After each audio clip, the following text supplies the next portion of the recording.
진행합니다. 오늘 우리가 함께 볼 말씀은 열왕기하 2장 1절부터 11절의 말씀입니다. 열왕기하 2장 1절부터 11절의 말씀입니다.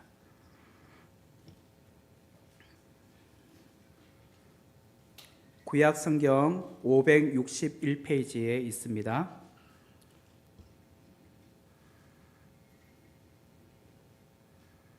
제가 봉독해 드리겠습니다. 여호와께서 해오리 바람으로 엘리야를 하늘로 올리고자 하실 때에 엘리야가 엘리사와 더불어 길갈에서 나아가더니 엘리야가 엘리사에게 이르되 청하건대 너는 여기 머물라 여호와께서 나를 베델로 보내시느니라 하니 엘리사가 이르되 여호와께서 살아계심과 당신의 영혼이 살아있음을 두고 맹세하노니 내가 당신을 떠나지 아니하겠나이다 하는지라. 이에 두 사람이 베델로 내려가니 베델에 있는 선지자들의 제자들이 엘리사에게로 나와 그에게 이르되 여호와께서 오늘 당신의 선생을 당신의 머리 위로 데려가실 줄을 아시나이까 하니 이르되 나도 또한 아노니 너희는 잠잠하라 하니라. 엘리야가 그에게 이르되 엘리사야 청하건대 너는 여기 머물라 여호와께서 나를 여리고로 보내시느니라. 엘리사가 이르되 여호와께서 살아계심과 당신의 영혼이 살아있음을 두고 맹세하노니 내가 당신을 떠나지 아니하겠나이다 하니라. 그들이 여리고에 이르매 여리고에 있는 선지자들의 제자들이 엘리사에게 나와 이르되 여호와께서 오늘 당신의 선생을 당신의 머리 위로 데려가실 줄을 아시나이까 하니 엘리사가 이르되 나도 아노니 너희는 잠잠하라. 엘리야가 또 엘리사에게 이르되 청하건대 너는 여기 머물라 여호와께서 나를 요단으로 보내시느니라 하니 그가 이르되 여호와께서 살아계심과 당신의 영혼이 살아있음을 두고 맹세하노니 내가 당신을 떠나지 아니하겠나이다 하는지라. 이에 두 사람이 가니라. 선지자의 제자 50명이 가서 멀리 서서 바라보매 그 두 사람이 요단가에서 서 있더니 엘리야가 겉옷을 가지고 말아 물을 치매 물이 이리저리 갈라지고 두 사람이 마른 땅 위로 건너더라. 건너매 엘리야가 엘리사에게 이르되 나를 내게서 데려감을 당하기 전에 내가 내게 어떻게 할지를 구하라. 엘리사가 이르되 당신의 성령이 하시는 역사가 갑절이나 내게 있게 하소서 하는지라. 이르되 내가 어려운 일을 구하는도다. 그러나 나를 내게서 데려가시는 것을 내가 보면 그 일이 내게 이루어지려니와 그렇지 아니하면 이루어지지 아니하리라 하고 두 사람이 길을 가며 말하더니 불수레와 불말들이 두 사람을 갈라놓고 엘리야가 해오리 바람으로 하늘로 올라가더라. 아멘. 네. 오늘 이 본문의 말씀을 중심으로 갑절의 영감이라는 제목으로 귀한 은혜를 함께 나누겠습니다. 구약 선지자들 가운데 대표적인 선지자를 꼽으라면 우리는 대부분 엘리야 선지자를 이야기할 겁니다. 이 엘리야 선지자는 굉장히 유명한 선지자이죠. 신약 복음서에도 보면은 예수님께서 변화산에서 계실 때에 구약 율법의 대표자였던 모세와 그리고 구약의 선지자의 대표로 엘리야를 만나는 장면이 등장합니다. 이것만 봐도 엘리야 선지자는 대단한 선지자였다라는 것을 우리가 알 수 있습니다. 그동안 큰 사역을 감당했던 엘리야 선지자가 회오리 바람으로 하늘로 올라가게 되었습니다. 그것이 오늘 본문에 등장하고 있습니다.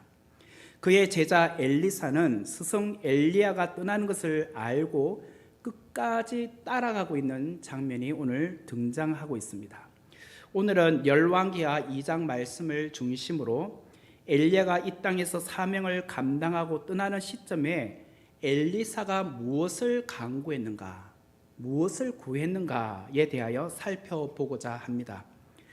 열왕기하 2장 1절 이하 18절까지 말씀을 읽어보면은 엘리야가 하늘로 올라가기 전에 그의 제자 엘리사가 끝까지 동행하고 있는 것을 오늘 본문에 나오는데 이 두 사람의 이동 경로를 보면은 먼저 길갈에 갔다가 그 다음에 베델에 가고, 베델에서 여리고로 가고, 여리고에서 요단으로 가고 있는 장면이 등장합니다. 본문에서 엘리야와 엘리사 이 두 사람의 대화를 유심히 살펴보면 장소가 이렇게 바뀌고 있어요. 길갈에서 베델, 베델에서 여리고, 여리고에서 요단, 이렇게 장소가 바뀌고 있지만 세 번에 걸쳐서 동일한 말을 반복하고 있다는 것을 보게 됩니다.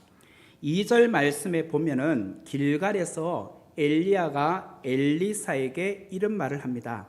2절의 말씀을 보면 너는 여기 머물라, 여호와께서 나를 베델로 보내시느니라.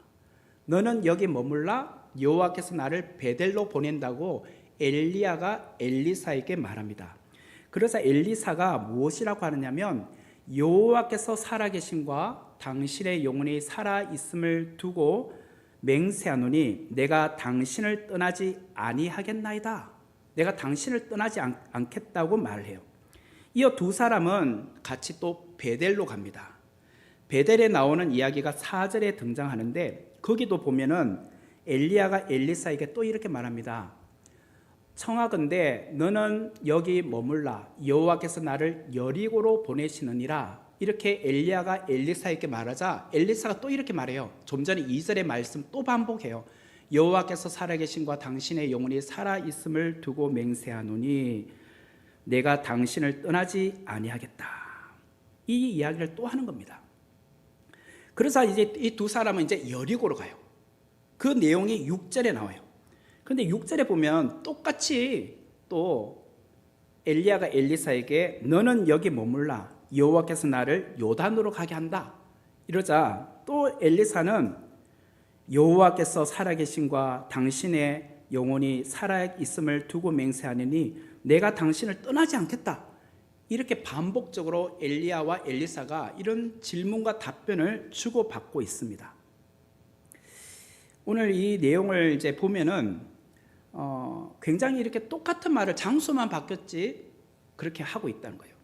그러면서 또 3절과 5절 말씀에 보면 선지자들의 제자들이 등장하고 있어요. 3절에는 베델에 있는 선지자의 제자들, 또 5절에는 여리고에 있는 선지자의 제자들, 이렇게 등장을 하고 있어요. 그러면서 3절과 5절에는 똑같은 말이 나오는데 여호와께서 오늘 당신의 선생을 당신의 머리 위로 데려가실 줄을 아시나이까? 라고 하면서 제자들이 엘리사에게 물어봐요. 그러자 엘리사가 3절과 5절에 또 이렇게 말해요. 나도 안다. 아노니 너희는 잠잠하라. 이 말이 또 계속 반복이 돼요. 그리고 7절의 말씀을 보면 선지자의 제자 한 50명이 등장하고 있는데 이들이 멀리 서서 이 두 사람 엘리야와 엘리사가 요단 강가에 서 있는 장면을 보고 있는 장면이 나와요. 이게 이제 오늘 지금 1절부터 11절까지 이야기를 정리한 겁니다. 내용의 스토리를 정리한 거예요. 정리를 하자면 엘리야는 곧 회오리 바람으로 하늘로 올라가게 될 것인데 올라가기 전에 엘리사가 계속 옆에 따라다니고 있다는 거예요. 그러면서 베델에서 여리고로, 여리고에서 또 이렇게 다른 장소로 가죠. 그게 이제 길갈에서 베델로, 베델에서 여리고로, 여리고에서 요단으로 이렇게 장소만 바뀌었을 뿐이지 계속 끊임없이 반복되는 질문과 답변을 하고 있는 것. 그런데 다른 제자들은 엘리사와 엘리야를 동행하지 않는데 유독 엘리사만 유일하게 엘리야와 동행하고 있는 장면, 이런 장면을 보게 된다는 거예요. 이때에 엘리야는 자신을 쫓고 있는 엘리사에게 2절과 4절과 6절에 너는 여기 머물라고 분명히 말했어요. 나 따라오지 마. 너는 여기 머무르라 라고 했지만 엘리사는 여호와께서 살아계심과 당신의 영혼이 살아있음을 두고 맹세하노니 내가 당신을 떠나지 아니하겠다면서 2절과 4절과 6절에 이렇게 엘리야에게 말을 하고 있어요. 그러면서 오늘 이제 9절의 말씀을 보면은 계속 따라오고 있는 엘리사에게 엘리야가 이런 말을 합니다. 하늘로 올라가기 전에 9절의 말씀을 보면 내가 너에게 어떻게 할지를 구하라. 내가 내게 어떻게 할지를 구하라. 내가 이제 마지막으로 하늘로 올라갈 테니까 네가 원하는 게 뭐니? 라고 물어봐요. 그러자 엘리사가 무엇이라고 말하냐면 당신의 성령이 하시는 역사가 갑절이나 내게 있게 하소서. 이것을 강구해요.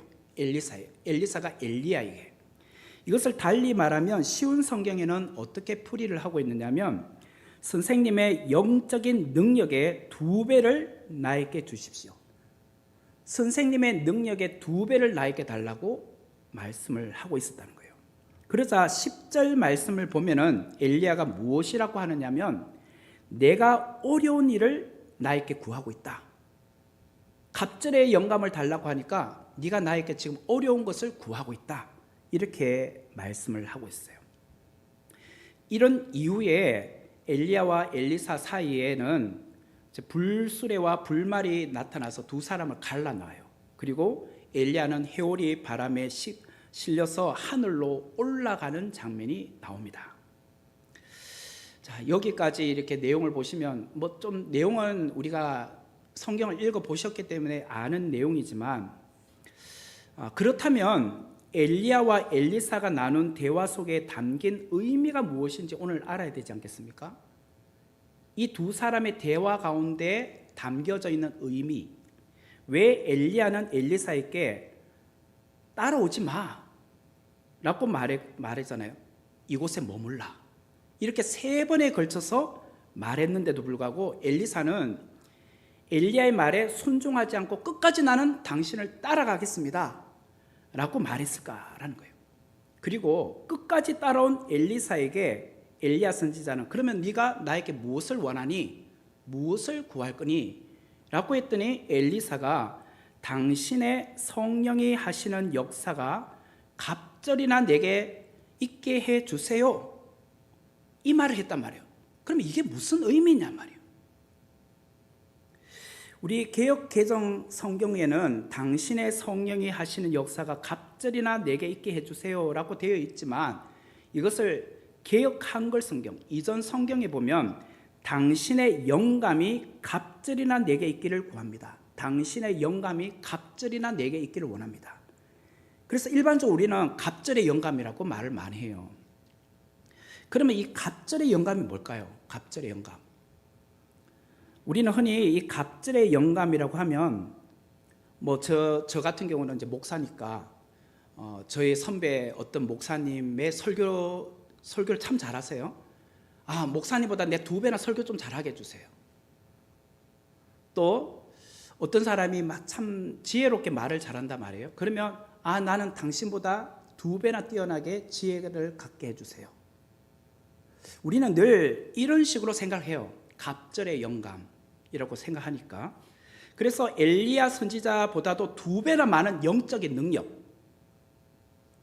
엘리야 선지자보다도 2배나 많은 기적을 행하는 거, 엘리야 선지자보다도 특별하게 2배 더 많은 그 사람보다 더 많은 2배의 어떤 사역, 뭐 어떤 특별한 그런 재능, 우리는 그런 식으로 생각을 합니다.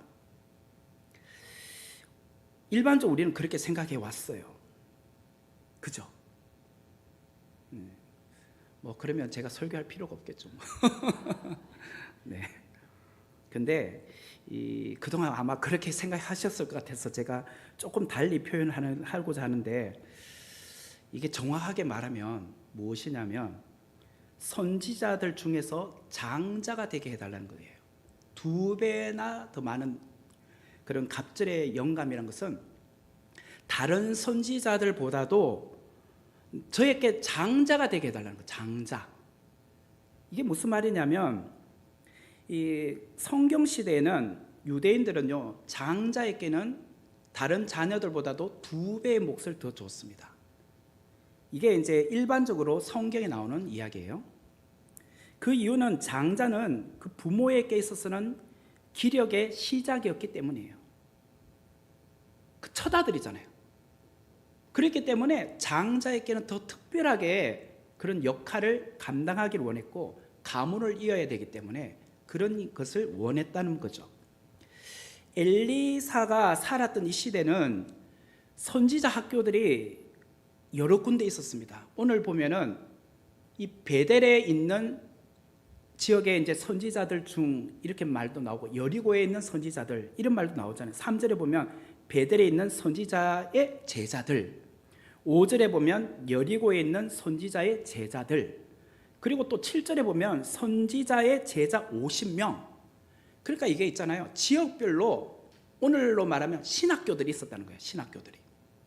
우리도 보면 우리는 합신 출신이니까 합신은 수원에 가면 합동신학대학원이 있습니다. 거기에서 배출되는 신학생들이 이제 합신교단의 목회자들이 되죠. 그죠? 우리 전도사님 백석신학교 나왔단 말이에요. 그럼 백석신학교 나오신 분들은 백석교단의 어떤 지역에 이제 들어가셔서 소속된 목회자가 된단 말이에요. 뭐 총신 출신들은 합동 측에 가고, 또 장신 나오면 통합 측에 가고, 뭐 이런 식으로 신학교들이 있단 말이에요. 그것처럼 이 성경 시대에도 지역별로 선지생도들, 선지자들 양성하는 학교들이 있었습니다. 그러니까 신학교는 앞으로 목회자들이나 선교사들을 배출하는 곳이잖아요. 매해 교단들의 신학교들마다 수많은 신학생들이 배출되어 나옵니다. 그것처럼 엘리사도 그런 선지자들을 배출하는 학교에서 공부했던 수련생이에요. 엘리사는 평소 엘리야 선지자를 존경해왔던 사람입니다. 엘리야 선지자가 이 시대에 정말 훌륭한 선지자라는 것을 알고 있어요. 그래서 내가 저분을 닮고 싶은 거예요. 그래서 각 지역별로 선지자를 양성하는 학교의 선지생도들, 신학생들이 그렇게 많은데 그런 사람들보다도 저는 장자가 되게 해달라는 거예요. 제가 많은 신학생들이 있지만 그 중에서도 장자가 되는 신학생이 되게 해달라고. 이게 오늘 갑절의 영감이에요. 갑절의 영감. 이게 이제 문맥상 맞는 거예요. 우리는 흔히 뭐 탁월한 설교가가 되게 해달라고, 은혜가 배가 되게 해달라고, 어떤 능력의 배가 되게 해달라고 이렇게 생각을 해왔는데 이 문맥상으로 보면 그런 내용이에요. 우리가 명심해야 될 것은 선지자의 길은요, 영광의 길이냐는 거예요. 영광 받는 길이 선지생도의 길입니까? 또 환호받는 길이 선지생도의 길입니까? 누리는 길이 선지생도의 길입니까? 여러분, 목회자가 되면은 어떤 교회를 크게 부흥시켜서 거기서 자기를 영광 드러내고 그리고 노후를 책임져 주는 교회가 되고, 그래서 뭐 좋은 차를 굴리고 평생 이렇게 은퇴해도 계속 엄청난 봉급을 받는, 그것이 진짜 목회자의 길인가요? 엘리야 선지자는 하나님의 말씀을 가감없이 전하다가 어떤 일을 당했습니까? 아합 왕, 이세벨 왕으로부터 핍박받지 않았습니까?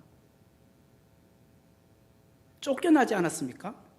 선지자의 사명을 감당한다는 것은요, 목숨을 거는 일이에요. 목숨을 거는 일. 선지자의 사명을 제대로 감당하는 길은 세상으로부터 영광과 갈채를 받는 길이 아니라 죽음을 각오해야 되는 길이에요. 부귀 영화를 누리는 길이 목회자의 길이 아니라는 거예요. 철저하게 낮아지고 자신을 쳐서 복종하는 삶, 십자가의 길을 가는 것이 목회자의 길이라는 거예요. 선지자의 길이라는 거예요. 엘리야 선지자는 평생을 그렇게 살아왔어요. 그는 광야에서 메뚜기와 석청, 벌꿀을 먹으며 낡은 샌달을 신고 약대 털옷을 입고 살았어요. 엘리사가 엘리야에게 당신의 영감이 갑절이나 내게 있기를 원합니다 라고 했을 때 엘리야는 내가 어려운 길을 구하는구나, 이걸 10절에서 말하잖아요. 네가 지금 어려운 일을 구한다고 해요. 영광 받는 일이면 왜 어려운 길이겠습니까? 누리는 길이라면 왜 어려운 길이라고 하겠습니까? 네가 지금 얼마나 어려운 길을 가려고 그것을 나에게 구해? 달리 말하면 갑절의 영감이란 선지자 중에서 장자로서 하나님을 위하여 사명을 감당하겠다고 하는 길이에요. 사명자로 살기 위하여 갑절의 영감을 구하는 것은 세상의 영광을 구하는 것이 아니고, 세상의 부귀 영화를 누리고자 하는 삶을 살고자 하는 길이 아니고, 누구보다도 더 힘든 길, 누구보다도 어려운 길, 좁은 길, 고난의 길, 십자가의 길을 가는 길이 바로 갑절의 영감을 달라는 것이었어요. 장자가 되겠다고 했으니까. 예수님을 따르는 길은 나의 삶을 주님께 내어드리는 희생하는 길이에요. 예수님의 제자 중에 야고보와 요한을 잘 알 겁니다. 야고보와 요한, 형제죠.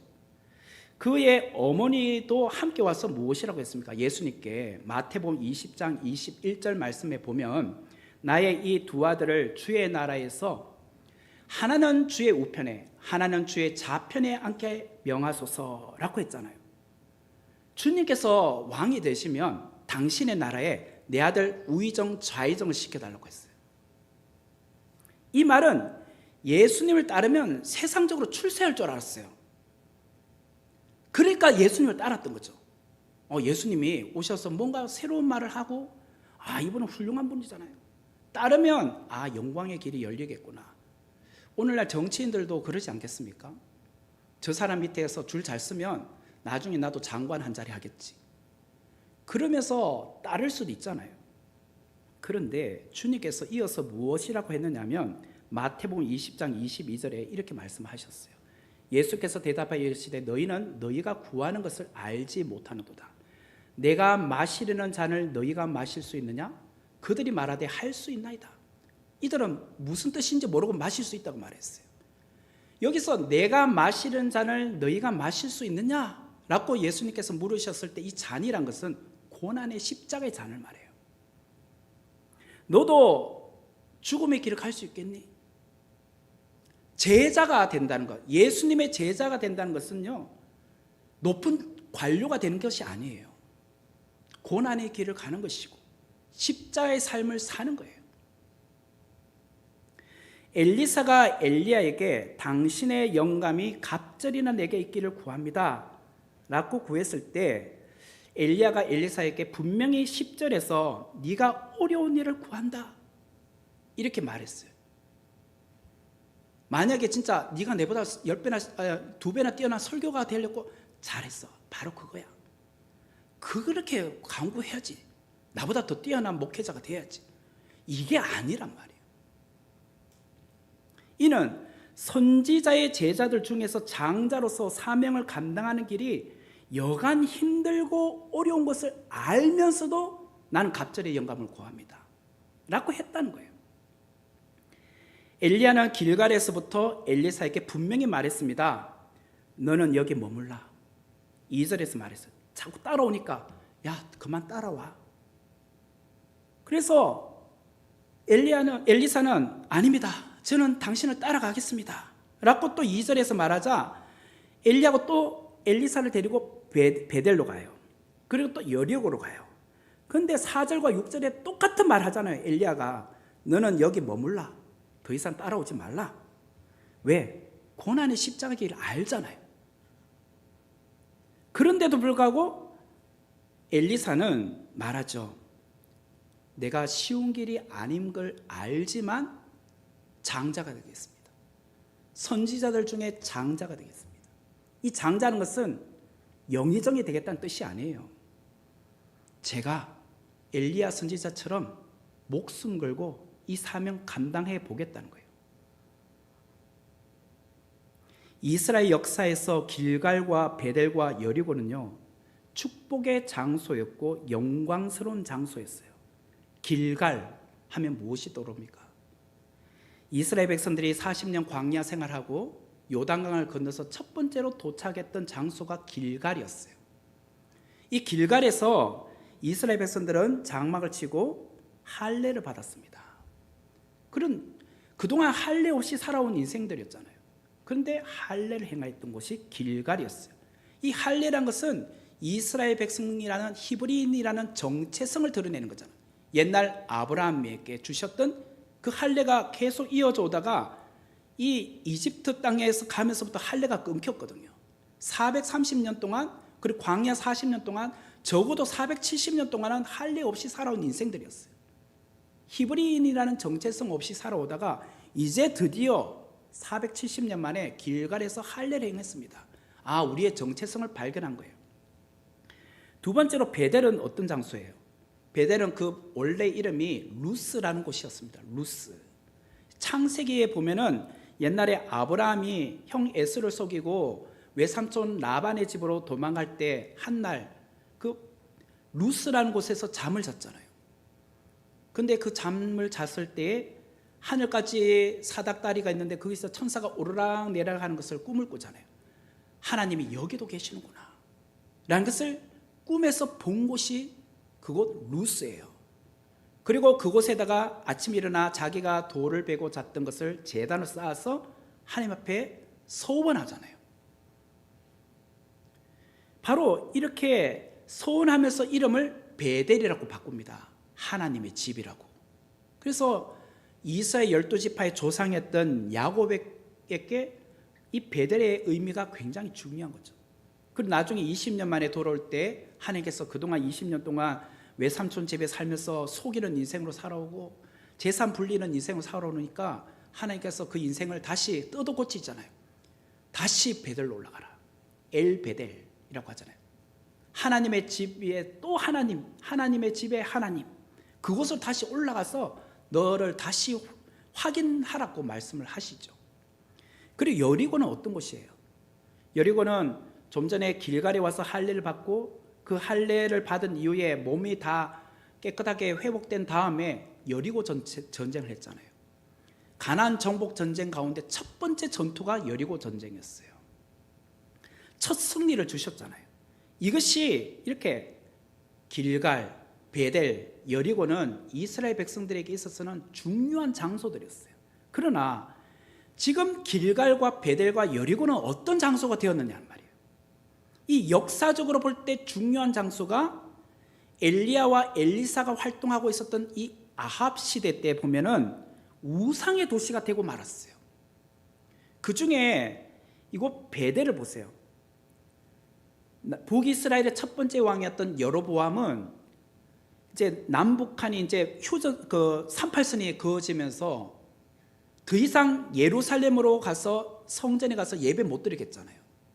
그래서 북이스라엘에서 제일 남단에 있었던 곳이 베델이고 제일 북쪽에 있었던 곳이 단이에요. 베델과 단에다가 제단을 쌓아놨어요. 그리고 그곳에 가서 예배 드리라고 한 거예요. 예루살렘으로 내려가지 못하겠어요. 그리고 우상 숭배 도시로 바뀌었어요, 베델이. 그리고 또 뭐 이곳 길갈도 똑같아요. 특별히 여리고는 어떻습니까? 하나님께서 여호수아 때 여리고성에 큰 승리를 주셨는데 하나님께서 그 전쟁의 승리 이전에 전쟁터에 나가기 전에 무엇이라고 했죠? 여리고성 안에 있는 모든 전리품은 건드리지 말라고 했잖아요. 그런데 그 중에 아간이라는 사람이 여리고성의 전리품을 훔쳤잖아요. 그것으로 그 다음 전투인 아이성 전투에서 실패하고 말았잖아요. 그때 하나님께서 분명히 말씀하셨죠. 여호수아서 6장 26절 말씀에 보면 이런 말씀이 있어요. 여호수아 그때 맹세하게 하여 이르되 누구든지 일어나서 이 여리고성을 건축하는 자는 여호와 앞에서 저주를 받을 것이라. 그 기초를 쌓을 때에 그의 맏아들을 잃을 것이요 그 문을 세울 때에 그의 막내 아들을 잃으리라 하셨더라. 분명히 여호수아에게 말씀하셨어요. 다시 여리고성 쌓지 말라고. 그런데 지금 엘리야와 엘리사 당대가 되었어요. 아합 시대 때에 무슨 일이 있었느냐? 여리고성을 재건하는 일이 생겨났어요.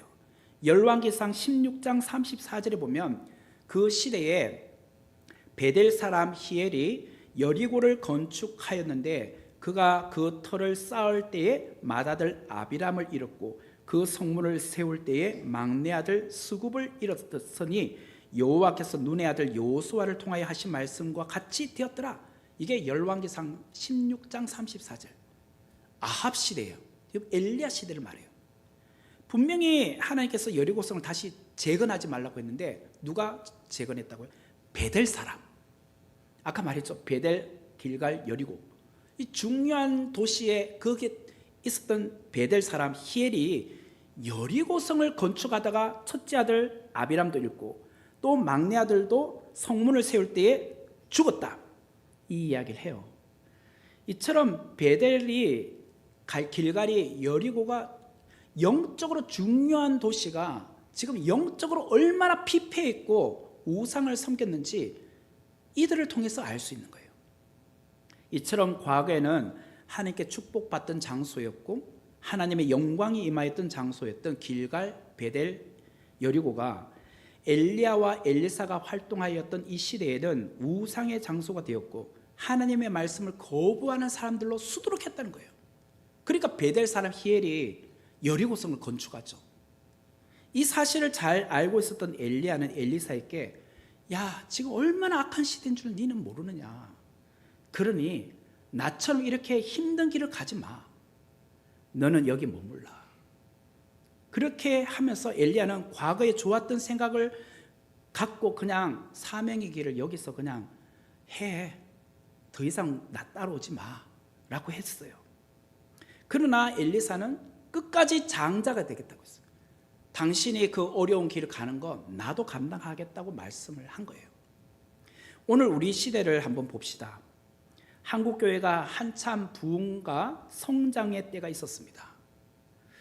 그때와 달리 지금 이 시대를 보면 한국교회는 정책이 아니 세택이라고 말하는 사람도 있습니다. 우리는요 한국교회의 부흥도 경험했고 정체기도 경험했고 지금 세태기도 경험하고 있어요. 어떻게 이 한 세대에 이 세 가지를 동시에 경험할 수 있느냐 말이에요. 우리 어렸을 때만 해도 교회가 얼마나 부흥했습니까? 바깥에 나가지고 뭐 전도하면 교회 오고 뭐 북치고 장구치고 하면 여름 성경학교 다 오고 그랬잖아요. 그런데 지금은 그렇지 않잖아요. 지금. 교회에 대하여 지금은 부정적인 이미지가 너무 많아졌습니다. 교회를 나가지 않는 가난한 성도 그들도 훨씬 많아졌죠. 이런 시대에 저는 목사가 되어서 목회의 길을 가고 있습니다. 여러분은 이 시대에 성도로서 신앙생활하고 있습니다. 엘리야 선지자가 엘리사에게 말해준 것처럼 몇 번이라도 너는 여기 머무르라. 힘든 목회의 길을 가지 마. 그렇게 말해주고 싶어요.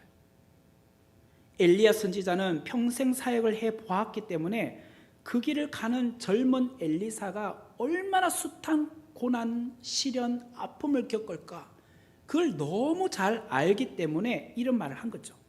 이 길은 쉬운 길이 아니야. 박수갈채를 밟는 그 길이 아니란 말이야. 오히려 핍박받고 고난받고 희생을 감수해야 되는 길이야. 어쩌면 죽을지도 몰라. 그래도 갈래? 이걸 3번에 걸쳐서 엘리사에게 말했어요. 제가 대선배 목사님들로부터 많이 들었던 공통적인 이야기가 있습니다. 자네는 어떡할 거냐? 너는 어떻게 할래? 이 말이죠. 나는 그럭저럭 하나님의 은혜로 여기까지 목회의 길을 잘 달려왔지만 앞으로 목회 환경은 더욱 어려울 텐데 그래도 네 그 길 갈래? 이렇게 질문하고 안쓰러워서 말하는 목회 선배들이 많았습니다. 과거에는 부흥의 때였기 때문에 자연스럽게 교회가 성장했잖아요. 그러니까 1000만만 했고 십자가만 세워도 교회가 되었어요. 그런 시대에 목회했던 분이 우리의 선배 목사님들이었어요. 오늘 이 시대를 보십시오. 전도하기가 얼마나 어렵습니까? 사람들의 마음은 간팍하고 이단이 교회의 이미지를 많이 흐려놓았고 그러다 보니 새로운 분이 교회에 방문하면요 처음부터 환영하고 반겨주는 것이 아니라 혹시 저 사람 신천지에서 온 것이 아닐까? 일단 의심부터 해야 돼요. 너무 신앙생활 열심히 하면 이 사람 좀 걱정스러운데 이게 좀 뭐 잘못된 사람 아닌지. 그리고 성도들도 똑같아요. 교회를 이렇게 정할 때에 이 교회가 괜찮은 교회일까? 정말 이 목사님이 괜찮은 목사님일까? 너무 적은 교회 또 안 가. 또 이런 교회는 뭐 또 신유를 하고 뭐 이상한 교회가 아닐까? 건전한 교회일까? 그러니까 개척교회도 안 되고 교회 전체가 지금 뭐 침체기예요. 사회적으로 보아도 과거 같으면 상상도 할 수 없었던 일이 공개적으로 벌어지고 있죠. 동성애자와 성소수자들의 지지를 받으며 전국 대도시 한복판에 퀴어 축제가 일어나고 있습니다. 매년 퀴어 축제가 일어나고 있어요. 점점 그것은 해가 거듭할수록 태폐적이고 자극적인 모습을 보여주고 있습니다. 이처럼 급속도로 죄악이 관영하고 있다는 것을 피부로 느끼는 시대에 우리는 살아가고 있습니다. 뿐만 아니죠. 이단 사이비들이 버젓하게 대형 집회를 포교 활동을 그냥 이제는 깨놓합니다. 옛날에는 숨기면서 했잖아요. 근데 이제는 그러지 않아요. 그냥 아예 대놓고 그들의 포교 활동을 합니다. 이런 시대에 우리가 살아가고 있습니다. 김남준 목사님께서 쓰신 책 가운데 자네 정말 그 길을 가려느냐, 이 책이 있어요. 자네 정말 그 길을 가려느냐. 이 책은 그가 신학교의 교수로서 일하면서 후학들에게 했던 말들을 모아놓은 것이 책으로 발간되었어요. 자네 정말 그 길을 가려느냐. 목회의 길을 간다는 것은 자신의 모든 것을 내려놓는 온전히 주님만을 따르는 삶이다. 속상한 일이 있어도 억울한 일이 있어도 그것을 마음속으로 삭히며 가는 길이지. 그리스도인으로 사는 것이 바로 그런 거예요. 여러분, 성도로 사는 것이 행복합니까? 때로는 손해보잖아요. 때로는 오해 아닌 오해도 받고 억울한 일을 당하기도 하고 참고 인내해야 될 일들이 더 많잖아요. 이게 그리스도인의 삶이잖아요. 엘리사야, 자네 정말 선지자의 길을 가려느냐? 누구야? 자네 정말 그 길, 목회자의 길을 가려느냐? 누구야? 누구 성도야? 자네 정말 십자가의 길을 가려느냐? 우리는 편한 길, 넓은 길, 쉬운 길을 원하죠. 편하게 신앙생활을 하고 싶어하고 넓은 길, 쉬운 길, 복받는 인생의 길을 정말 원하며 그렇게 기도하지 않습니까?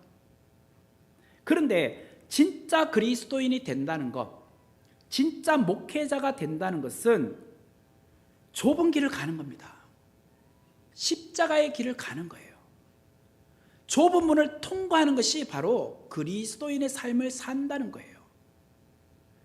마태복음 17장 13절에서 14절에 보면 마태복음 7장 13절 14절 좁은 문으로 들어가라. 멸망으로 인도하는 문은 크고 그 길이 넓어 그리로 들어가는 자가 많고 생명으로 인도하는 문은 좁고 길이 협착하여 찾는 자가 적음이라.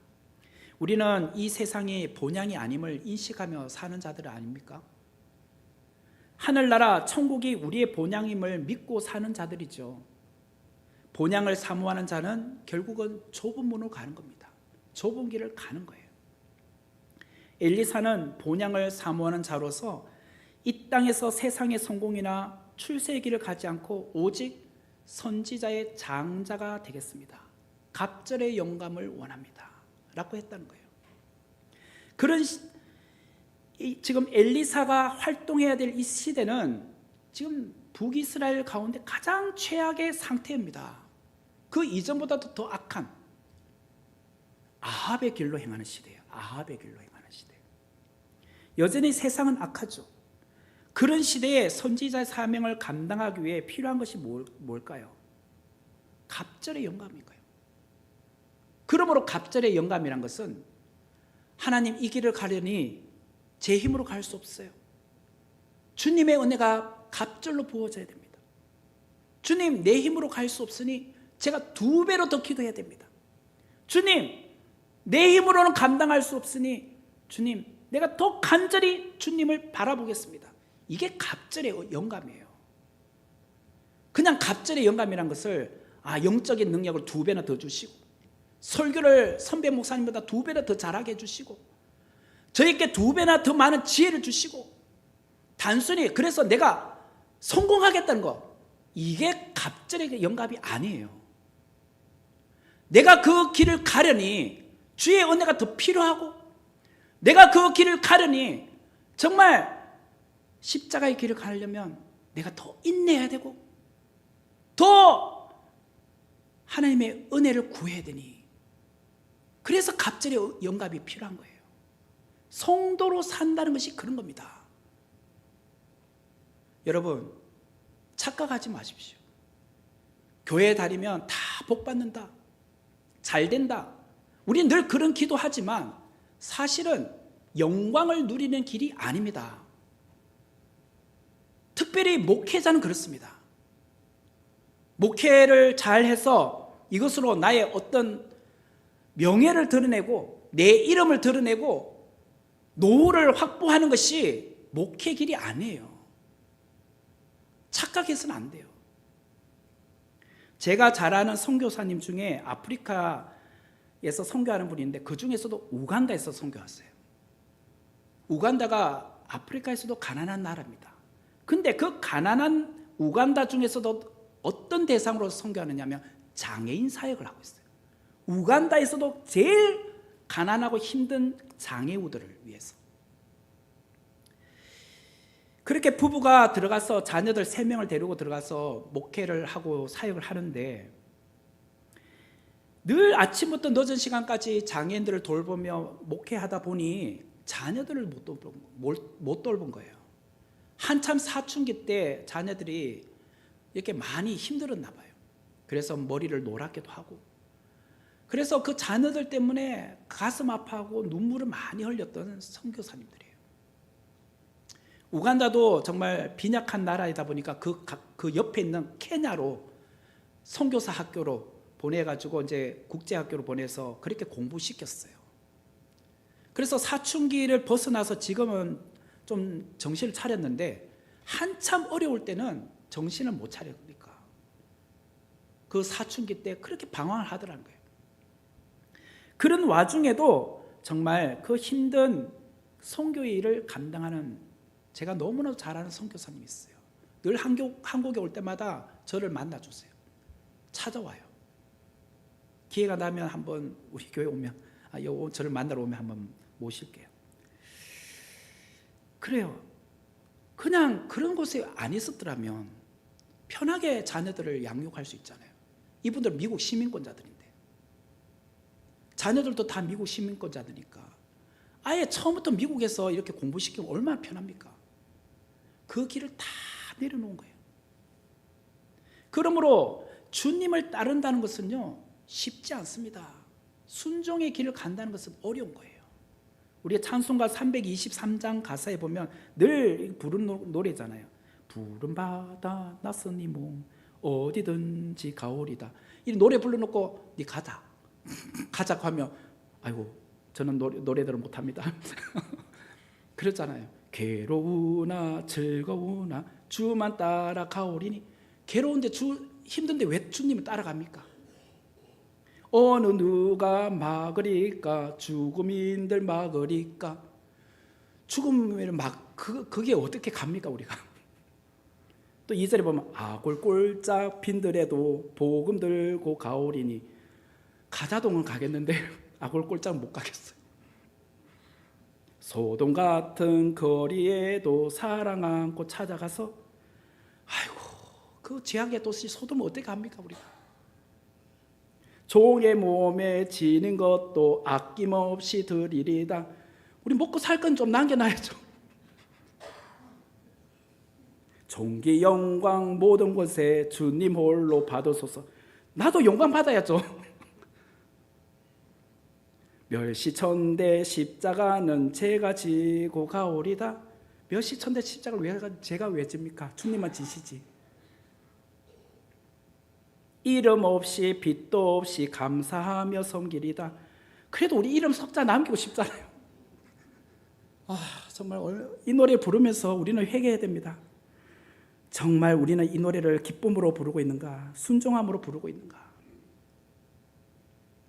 어느 시대나 하나님의 사람은 정말 이 길을 가는 게 힘든 것 같아요. 그런데 어느 시대나 하나님은 하나님의 사람을 통해서 일하셨다는 거. 하나님 직접 일하지 않고 이런 사람들, 순종의 사람들을 통해서 일하셨다는 거. 그 어려운 아합 시대 때 엘리야와 엘리사를 통해서 일하셨다는 거. 여러분, 우리는 우리의 자녀들을 위해서 기도해야 됩니다. 목회자 부모도 있잖아요. 목회자라고 하지 맙시다. 그 장로님들 뭐 이렇게 해서 박기수 장로님 죄송합니다. 장로님들도 예를 들어서 내 아들이 저 신학교 가겠습니다 하면 왜 하필이면 네가 가려고 하니? 그러잖아요. 주위에 다른 자녀들도 많은데 왜 하필이면 네가 가려고 하니? 우리는 그러잖아요.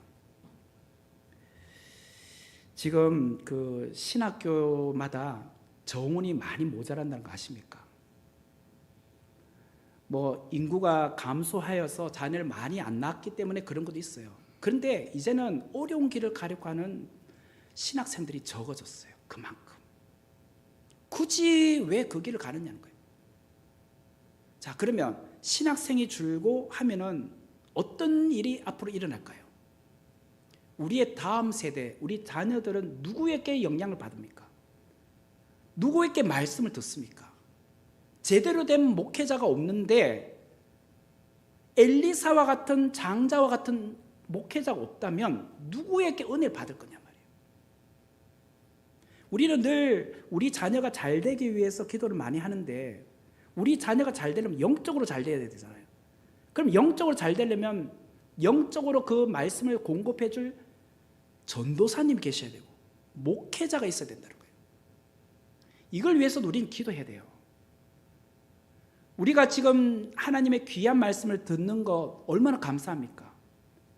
이게 그런 은혜의 말씀이 전파되려면 그런 목회자가 있어야 되는 거잖아요. 한 사람의 목회자가, 제대로 된 목회자가, 은혜 받은 목회자가, 이런 장자의 권한을 갖고 전하는 목회자가 있음으로 말미암아 우리가 영적으로 사는 거잖아요. 그것처럼 우리 다음 세대도 똑같은 거예요. 그런데 그런 목회자가 좀 희소가치가 귀하다라고 생각하면 어떻게 되겠냐 말이에요. 특별히 이제 신학생들도 많이 배출되지 않는데 그런 신학생들이 요즘 몸값이 높아요. 다 자기가 가고 싶은 교회를 찾아가요. 이제는. 과거에는 교회 숫자는 적고 신학생이 많으니까 어디든지 받아주세요라고 했지만 이제는 신학생이 적다 보니까 그 사람들이 자기가 골라가요. 주로 어디를 갈까요? 큰 교회를 갑니다. 큰 교회 가서 목회하고 싶어요. 전도사 생활하고 싶어요. 이제 우리 인천도요, 지방입니다. 지방. 제가 작년에 11월 달에 합동신학대학원에다가 전도사님 채용한다고 공고를 했는데 지원자가 아무도 없었습니다. 이제 인천도요, 지방이에요. 서울도 마찬가지입니다. 서울도요, 좀 중심부에 있는 합신교대 좀 큰 교회, 이런 교회로 가지, 아니면 내 모교회 정도는 가지, 가기 힘들어요. 이제는. 그만큼 이제는 어려운 시대에 됐습니다. 제가 한 분만 소개하고 이제 마무리를 하려고 합니다. 여러분 잘 아시는 한국의 대표적인 대형교회 영락교회를 잘 아실 겁니다. 거기 영락교회를 세우신 한경직 목사님, 이미 고인이 되셨지만 그 한경직 목사님은 영락교회를 은퇴한 이후에 좋은 집을 교회에서 마련해 주겠다고 했습니다. 당연히 그 대형교회 목사님이니까 충분히 또 일대 목사님이니까 그렇게 할 수 있죠.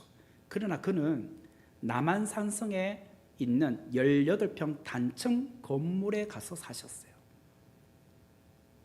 후임자가 부담을 느낄까 봐 먼 곳으로 가셨어요. 그리고 목사인 아들과 사이도 그 목회자였지만 그 영락교회 후임자로 세우지 않았어요. 세습하지 않았다는 거예요. 그가 남긴 유명한 일화를 제가 소개하고자 합니다. 그분이 이제 나이가 많아서 병환으로 남한산성에 계실 때에 몇 분의 목회자들이 그곳을 방문하셨습니다. 뭐 그 중에 김장한 목사님도 계셨어요. 지금 우리가 볼 때는 정말 명성 있는 그런 목사님이시지만 그분도 뭐 한경재 목사님한테는 후배니까. 그 중에 어떤 목사님이 한경재 목사님에게 이런 질문을 하셨습니다. 모처럼 저희 교계의 중진들이 한 자리에 모였는데 한경재 목사님, 저희들에게 좋은 말씀 한마디 해주십시오 라고 병환 중에 있는 한경재 목사님께 말했어요. 그랬더니 골똘히 생각하셨던 그 한경재 목사님이 무엇이라고 그 중진들인 목사님들에게 말한 줄 아십니까? 목사님들 예수 잘 믿으십시오. 목사님들 예수 잘 믿으십시오. 이 말을 했대요. 이게 굉장히 유명한 일화입니다. 아니, 목사님들 예수님 안 믿나요? 예수님을 전하시는 분인데 오늘 목사님이라고 하면서 예수 안 믿는 사람 많습니다. 제가 말한 것은 예수님 안 믿는다는 게 아니라 자기 이름 드러내고 싶어하는 목사들이 많다는 뜻이에요. 지금. 제대로 된 목회자가 그만큼 드물다는 거예요. 오늘 이 시대에 정말 우리는 그런 목사님 만나고 싶잖아요. 엘리야와 같은 목회자, 엘리사와 같은 목회자, 그런 분 밑에서 함께 신앙하는 성도가 되고 싶고, 또 여러분들도 그런 성도가 되어서 여러분 자녀들에게 본이 되어야 되지 않겠습니까? 오늘 교회가 크게 되는 게 중요한 게 아닙니다. 정말 우리 안에 갑절의 영감, 주님, 저는 그 희생의 길을 가겠습니다. 십자가의 길을 가겠습니다. 저는 세상의 영광보다는 고난을 감내하겠습니다. 그런 우리의 안에 마음이 있어야 돼요. 저도 마찬가지고 여러분들도 마찬가지입니다. 그런 자가 정말 많은 교회가 은혜의 교회죠. 그런 은혜가 우리 선목교회 안에 있기를 주님의 이름으로 축원합니다. 같이 기도하도록 하겠습니다.